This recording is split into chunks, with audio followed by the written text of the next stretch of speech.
Hello, everybody, and welcome to the very first episode of Car Rides with Schla, your one-stop shop and destination for all things, I don't know, for all kinds of conversations.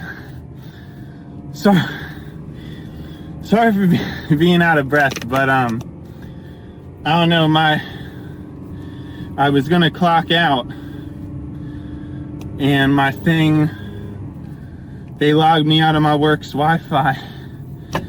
So when it was time to clock out, I had to sprint. I had to sprint to get back into the building and clock out. But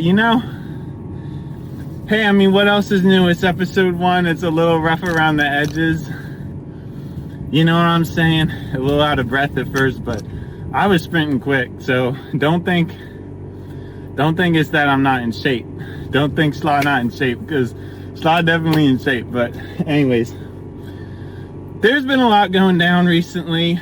I guess we'll get into some of my theories about different things.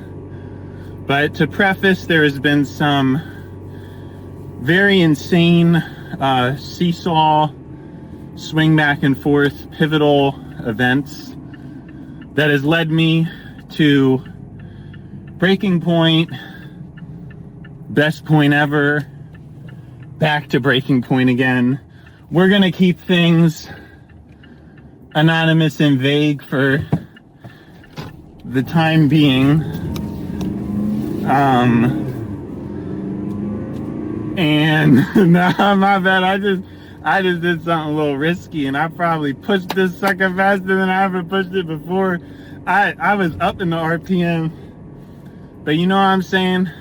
I guess we can start with that though. First of all, I think driving a car in auto is just dumb. I think it's just dumb. It's boring. It's lame, and I feel like anybody who drives in manuals, I mean in auto, is just dumb. It's not fun, it's boring, it's lame, and you got no control, and you miss fun moments like I just pulled. Now anyways, there's been some pivotal moments, and it's led me to kind of have this reconnection with something that I feel like I've been putting off for a long time. Basically for the past couple years, I feel like a lot of people always told me like, Schla, do a podcast, Schla, do a podcast. You know, I was doing music, but I don't know if I'm really a musical dude, you know, like I don't know if that's really my thing. I kind of hate art. I hate art. So being a musician is probably not really my cup of tea, but don't get me wrong, like I go with it. I'll listen to a good tune. I definitely mess with a good tune. Don't get me wrong. I got songs I listen to, but kind of hate art. I'm just doing a bit. But anyways, yeah. I'm sorry. I feel like this got tarnished because like I can't speak right because my job really their Wi-Fi thing is so annoying. Like I don't know how they're doing this to me, but it's gonna be a pain on Monday, because Monday I'm gonna have to re-sign in, and that's no fun. But I guess what I feel like talking about is how we got here, really, how we're getting to the point of car rides with Schla, because obviously this was not just some idea that we pulled like overnight. This wasn't like Schla woke up and was like, wow, wouldn't it be cool if I did something called Car Rides with Schla, and then I just do it? No, of course that's not what happened. No great idea is just thought of immediately. I mean, any good idea comes as like a fraudulent extension of another good idea, you know, like that. I thought there was that story about how potato chips or something was made by so pretzels, like pretzels were made. Like pretzels were supposed to be a poison. Like the slinky was supposed to be some part for a plane. Like, no great idea is ever the first idea. It's always, I mean, even the name Too Much Slop was not the first idea. The first idea was Big Slop, and Too Much Slop was an extension of Big Slop. So every idea never originates from the original idea. That is never the case. It's never happened in human history. But how car rides which slaw originated is, I've wanted to talk to people. I don't really know what people do, because they seem to do everything in their power to, especially nowadays, kind of be antisocial. Presumably, it kind of seems like people prefer to just, be mindlessly scroll for entertainment. Now, I don't know if it's just that people don't want to talk to me, but I don't really think that's the case, because usually when I talk to people, not to toot my own horn or nothing, but it's not like, I never really get the impression that I'm bad at a conversation. I think there's something bigger going on. I think there's something much bigger going on, and it's kind of what we're going to get into today on Car Rides Which Slaw. And it's kind of what brought me to here. Like, I always want to do the car ride. I want to call someone. I always want to give people company. I like company as well. I think, company is one of the most important things for a human, right? I think we were meant to obviously be around one another and to socialize and stuff. And I think there's a grave danger in the noise that is generated by modern society, because the noise is draining people and distracting people from getting into social situations. And I remember this very clearly. In the past, there was definitely people were much bigger on interaction, even in digital landscapes, right? Even in games and stuff like that. I mean, people were present. I mean, people always got like a little bit annoyed, I guess, if you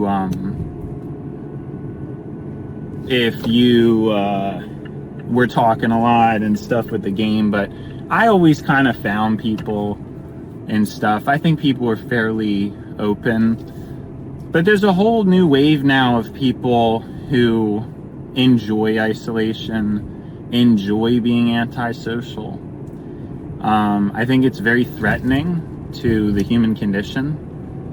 And yeah, I don't think an interest or a desire to isolate really makes any sense.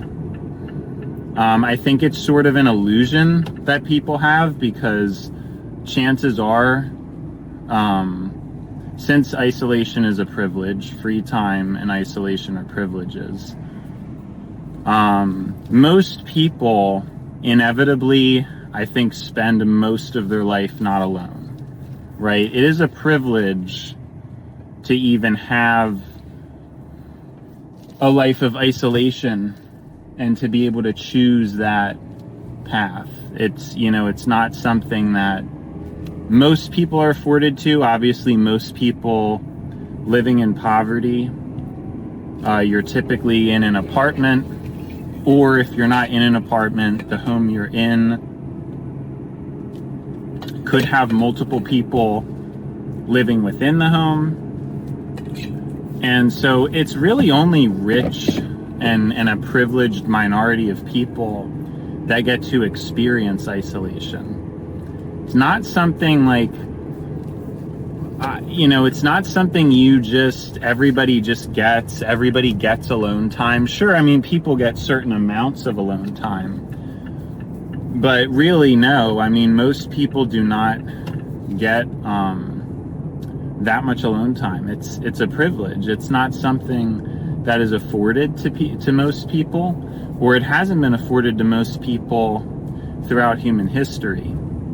Now, trying to think, it's a little bit difficult to talk without someone here as much, although I think I'm pretty good at doing it. But hopefully it will get better as time goes on. I guess I'm trying to envision an audience, and I shouldn't really be envisioning an audience. I should be envisioning another person like I always do.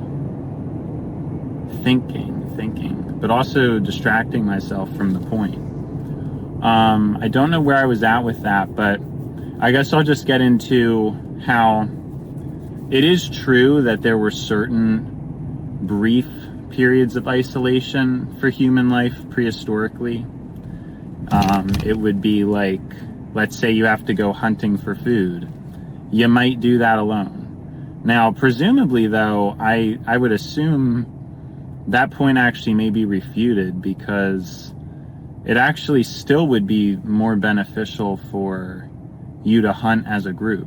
Like, I don't actually know what humans would have done alone in those times. I think just for survival to me, when we think of it, I feel like we think of cavemen as like asocial and not just being like these men and women just aimlessly roaming around. And I guess that was the case for a time, but I feel like once like a family was made, I don't really see how humans would have just like ditched each other.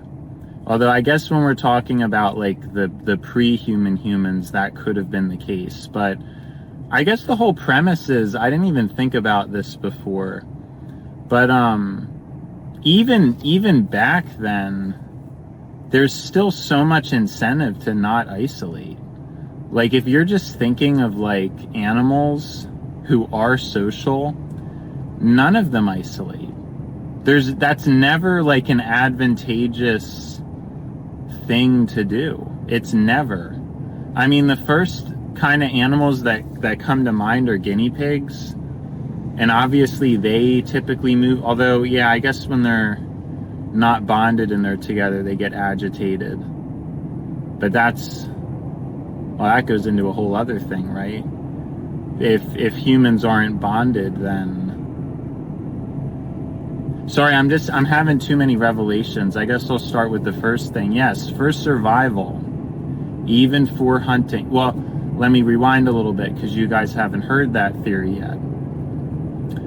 For my only counter argument to isolation was going to be selfless isolation, or maybe instead of calling it selfless isolation, we can call it future social isolation, which is isolating, but you're specifically isolating to accomplish something that has a direct future in having a social benefit. So for instance, hunting was my example, where you could hunt for food, although in doing that, you're bringing food back to your tribe, and then like the whole group is enjoying the fruits of your labor. You're not just like going off and I don't know, twiddling your thumbs out in the woods, and then you come back to the tribe, and then what? So I feel like even the moments of potential isolation, they at least had future social in mind. It was something you were doing for the greater good in your community. Now, in a larger way, you have like modern society where, parents go out to work to bring home money that then goes to their family, which is a similar thing, right? Although, again, it gets back into the privilege thing, whereas most people's jobs, you do have to deal with people. You can't isolate. I guess some people's jobs you can isolate, though.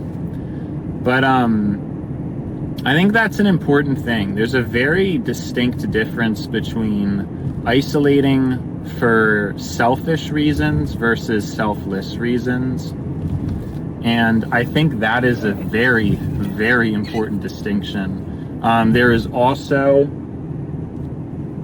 so I guess for the time being, we're going to categorize like 2 different branches of isolation, but then within each branch, there's 2 additional offshoots.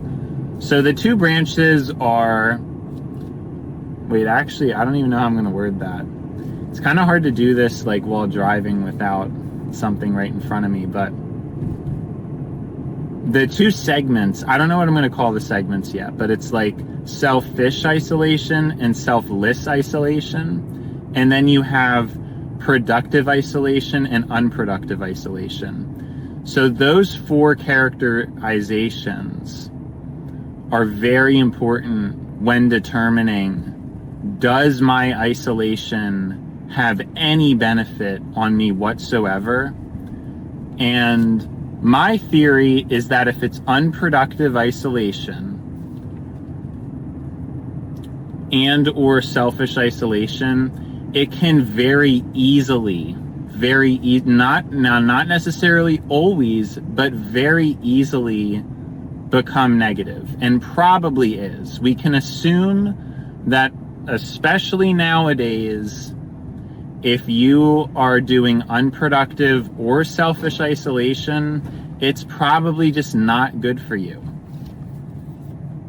Now, the only arguments in the past that could have been made about this is that in the past, media, and therefore unproductive selfish, like let's just say watching random TV, was so much more communal. It was, you watched Disney Channel, and so did your friend, and so did their friend, or, maybe Nick, or Cartoon Network, right? But there was these very common like groupings of shows that even though you were doing something in isolation, there was actually a broader social connective, so that then at a future date, you did have something to talk about with somebody else because you watched the same things, right? Now, that goes into my theory of common nostalgia, and that's like a whole other can of worms, but I'll get into that at another point, I'm sure, at another day. Maybe another car ride with Slop, but maybe just a regular episode. But nowadays, that's really not the case anymore. With short form content taking over, everybody's algorithm is very catered to themselves, which means when you spend time on those platforms, you're getting catered your individual wants and desires, and actually becoming less of a common person. You're becoming more different.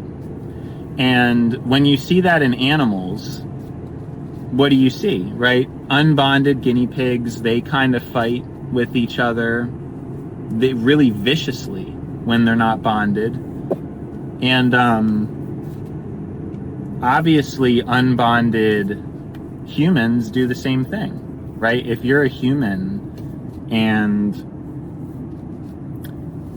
you're not bonded with someone, you hate them like immediately, and all this stuff. Now, I guess, humans have a bit more of a capacity than a guinea pig, but still, strangers we kind of treat poorly, and of course, humans are supposed to kind of be above that, and we can be. We have a lot more potential to still be caring about strangers, but of course, does that materialize? Not really. But alas, sorry for getting distracted. Back to my main point. This idea of individuality and cultivating that and feeding into it by having algorithms that are showing specific content to us and not content that everybody knows is very dangerous, because it makes it very much more difficult for humans to bond with each other, which is the most important factor in humans, is to have common connections and common bonds. And of course, none of this stuff was an issue for most of human history because individuality just wasn't really a thing. I mean, for, you know, in the that sounds a little bit stupid, but I guess what I will say is hyper-individuality was not really a thing. A lot of people had fairly similar ideas. I mean, you have some variation of opinion, but very similar ideas, like not really anything too crazy. Up until recently, where now people specifically want to be different and they want to stand out or something,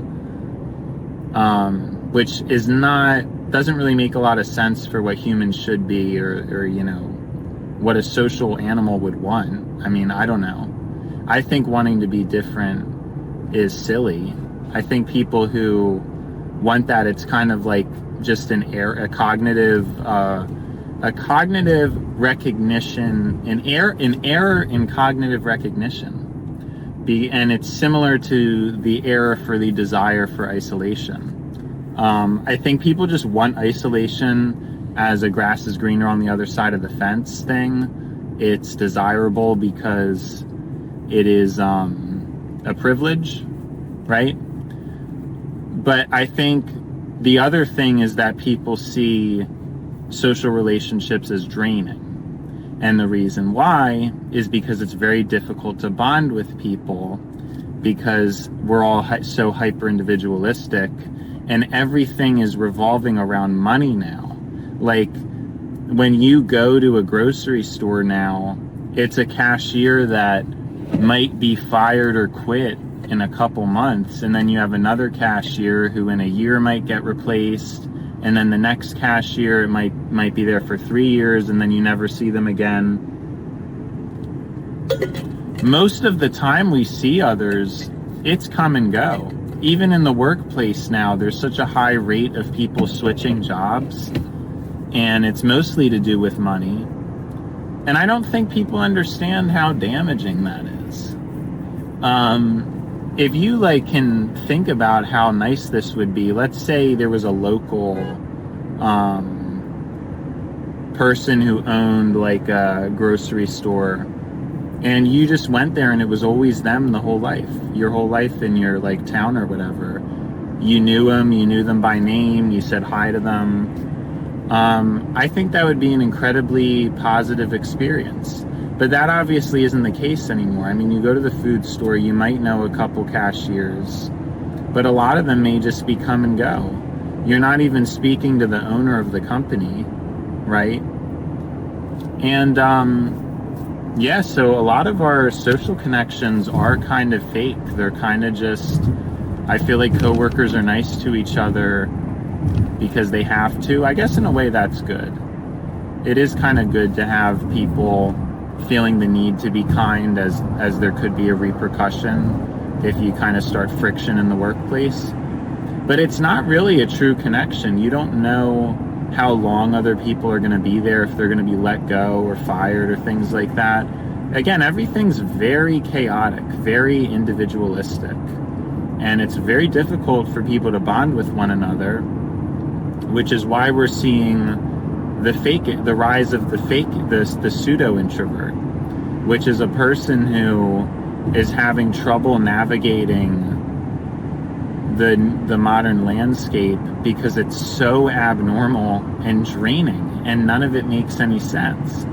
Now, fortunately, humans are pretty good at tuning all this stuff out and just kind of bouncing around and just kind of shrugging things off. I mean, we have a lot of visual stimuli, and that's very distracting, and we have tons of distractions to kind of get us to cope through these things. But I don't think that really replaces things, right? I mean, we have like medication is at an all-time high. There's more people who need therapy than ever before, and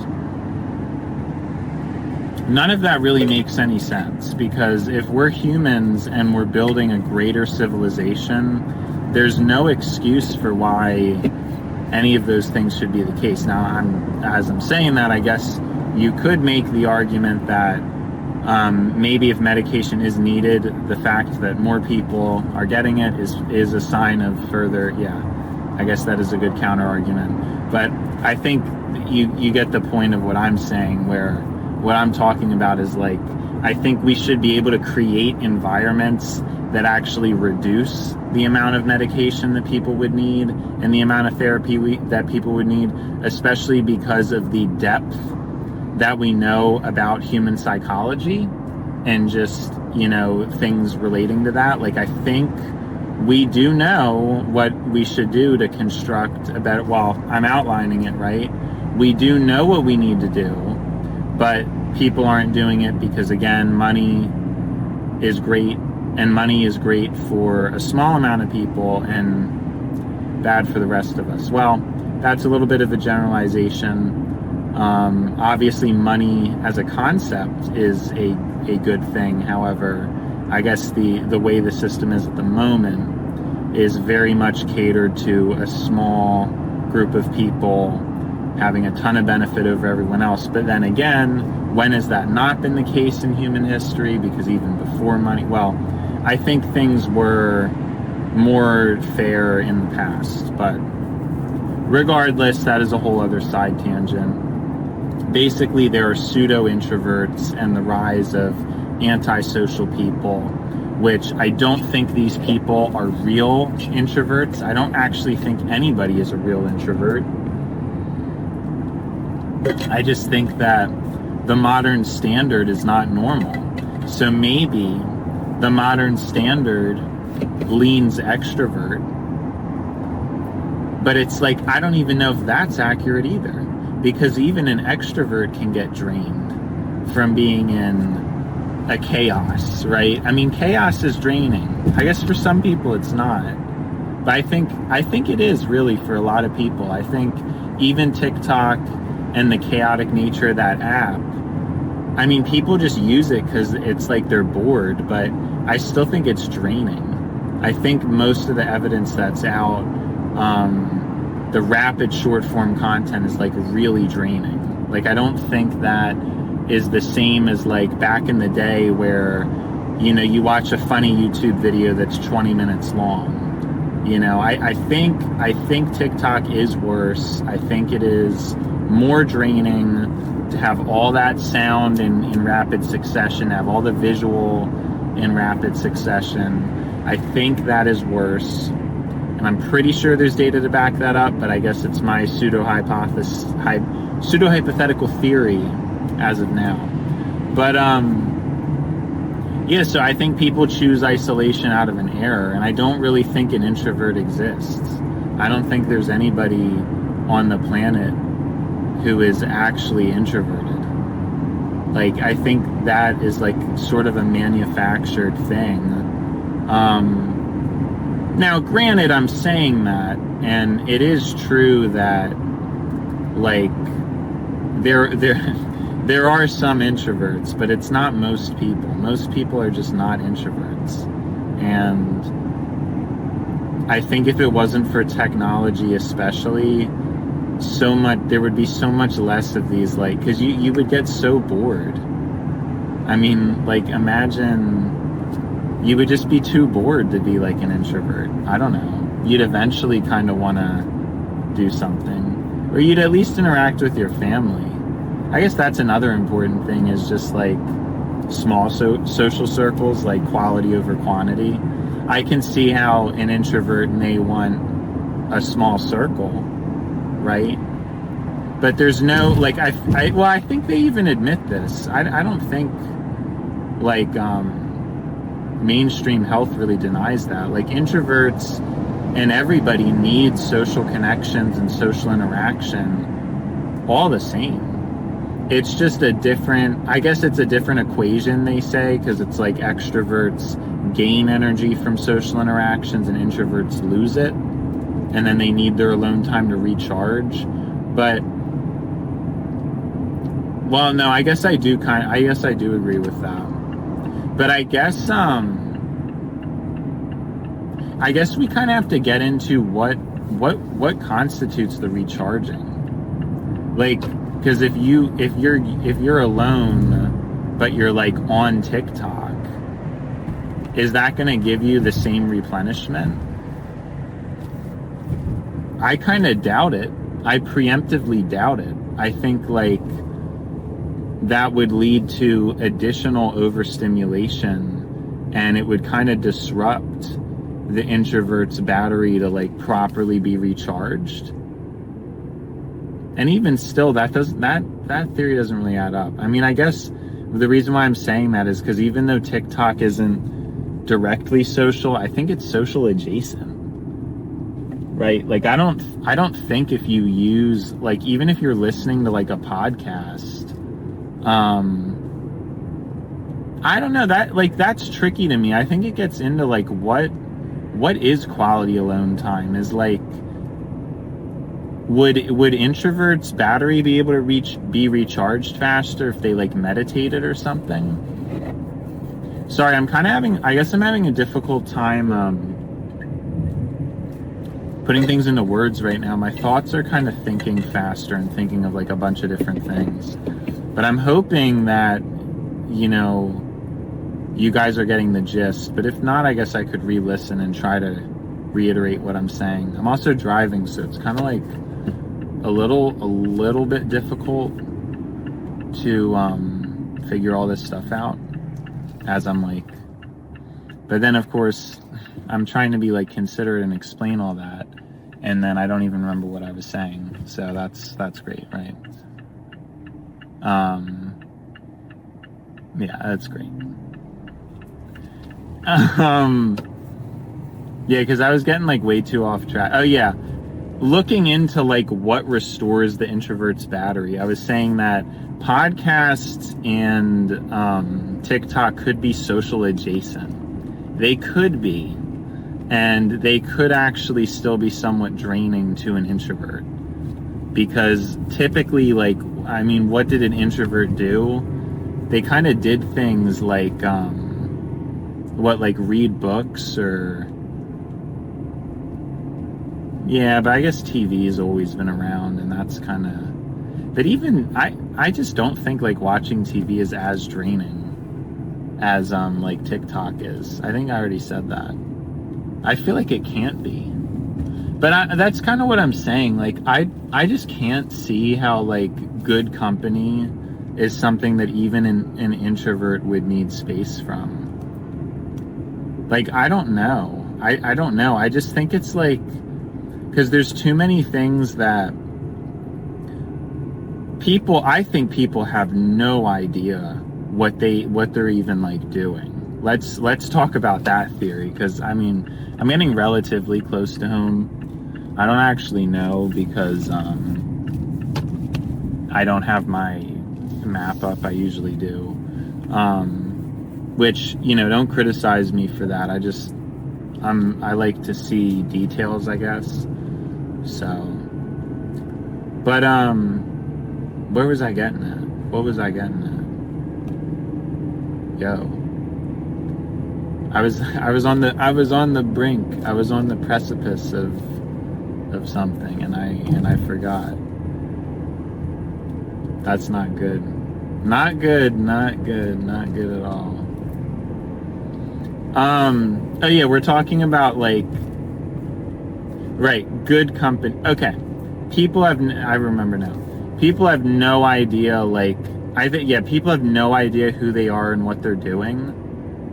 And I guess maybe that's why people need like alone time, because maybe their brain is like so slow at processing that, and mine isn't. And I just kind of like, my brain's running all the time. It's not really that draining, although I guess it is. I guess I might be a little more energetic if I wasn't like running 1,000 miles a minute in my brain at all times. You know, maybe I should look into some kind of meditation thing or prayer or whatever.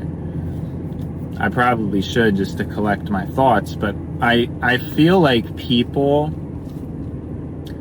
just, they can't do that, or it takes them a lot longer. So I guess they need space just to like grapple with things, like just to now. And then the problem with that is, since I think this gets into what I was saying earlier with like the podcast, the rise of headphones and speakers and like constant noise, is you're actually preventing so much of that boredom and like self-discovery and self-understanding that would be taking place, and you're making it take longer and be so much more inefficient. I guess that's what I'm getting at.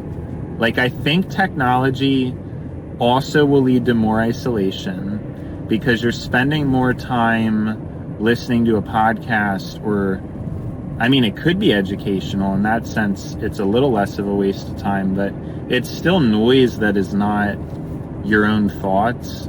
And I think that's inevitably going to make you drained and have a much worse idea of who you are as a person. And so I think that could be why people need alone time. But that's why it doesn't add up, because introverts, I would assume, like, are better at thinking, but maybe they're not. Maybe there's also stupid introverts. I guess the I guess stereotypically somebody quieter is smarter, and that may be correlatively true, but I guess it's not absolutely true. But yeah, I think you're just, it's hard to recharge nowadays. Like, people just can't recharge, because there's always something playing, or people go to sleep with like a TV on. I mean, it's really absurd, but it doesn't seem absurd from like modern society standards, right? Like, by modern society, it just, I mean, so many people go to sleep listening to music or with a TV on, but there is no way that those things like are not just they're so draining for the brain, and they inhibit your ability to get quality sleep so significantly. I think you're probably getting where I'm getting at, where there's this rise of the introvert, and so many people are allegedly introverted. They're allegedly, but I just don't think they would be if these variables, like if they had their technology restricted or taken from them, and they had good family connections. A lot of people don't, obviously, because they've wanted, you know, of the hyper-individuality and all that stuff I already explained.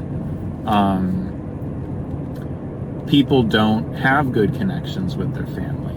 People don't really have good connections with their friends anymore. And these are huge issues. Now, I guess in closing, because I think I will be home, I want to say 8 minutes is my guess, but it could be 7, it could be 9, but that's my guess. I guess we'll see how accurate that is. I like to guess and be accurate, but I think there's, you know, a lot for me to process right now, as it is episode 1 of Quit ride with Slop. No. So I guess I wanted to give a little more of a preface as to what brought me here. And it's that I feel like I'm always chasing to be in the company, not only to give company as I want to be able to give others company, but I also appreciate company. And I guess I've been chasing that. I guess that's my Aquarius, my humanitarian, you know, as well as Gemini too, being the twin, like wanting to be with another person. But I think there could be a reason why that isn't the case. There could be a reason because recently things have happened where I'm so fed up with other people being flaky or unavailable that it led me to this, which is realizing that I'm probably happier than most people. And now don't get me wrong, I'm still kind of depressed. I don't keep my room very clean. I wouldn't say it's dirty, but it's cluttered. It's definitely very cluttered. And so I don't think I'm really like out of depression per se, but given just me, my life, the people I talk to and how they describe how they go through things, I don't really think I'm that unhappy compared to most people. So kind of what my thing is like, I do think keeping myself company is kind of an option. Like I kind of just think that I don't really know why I haven't thought of it before, but if like how much of a difference is it? How much of a difference is it whether somebody's here or not? And if I record it, it's a little bit less weird because I at least get to say, oh, well, I'm a YouTuber. So I'm not totally crazy talking to myself, right?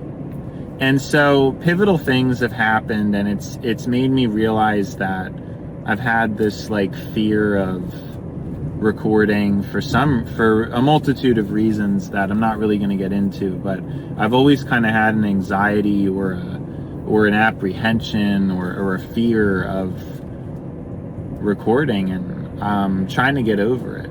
And I think that a lot of the pressure and disappointment and anguish that I've been put through recently has pushed me to realize that even if other people are not around, that I still have myself, and it's not like I'm not really that miserable of a person. I think that my life is very good. I think it's probably better than most people's, and that is, that's a good thing, right? I don't know. I can still complain like anybody, though, don't get me wrong. And I think my main issues are social. But I think besides that, my life's pretty great. I could be making a little more money. My money's like a little bit low. But I have a feeling that my life is probably better than most people. Like, I just do. I just have a hunch. And so even though I'm very socially dependent, and it's very, very intensely sad, and I go through a lot when I can't find like people I want to talk to, because that's like my whole life is talking, really. So I guess I do experience a lot of pain in that way, but I'm realizing like nowadays there are specific outlets. Like, I could have a YouTube channel. I could have a platform to put stuff onto, and it would change. It's perfect. It's a perfect fit for me. As much as I kind of hate, the way modern society is. As much as I've hated it and like criticized it, I think now I'm kind of realizing that I may have been born at the right time, and I may have very specific perspectives on things that are really important for people to hear, and it could just be my calling. Like, hey, yeah, nobody wants to talk to you because you need to get recording. You need to put your nose to the grindstone, right? And I think that's what's going on. I think my estimate was fairly accurate. I'm going to stop the recording a little bit before I get home I think it's going to end up being 7 to 8 minutes, and I think my first guess was 8 minutes, so I think we were correct. But I guess let me know how it went, and maybe I'll see you next time if there's an episode 2. Sly out.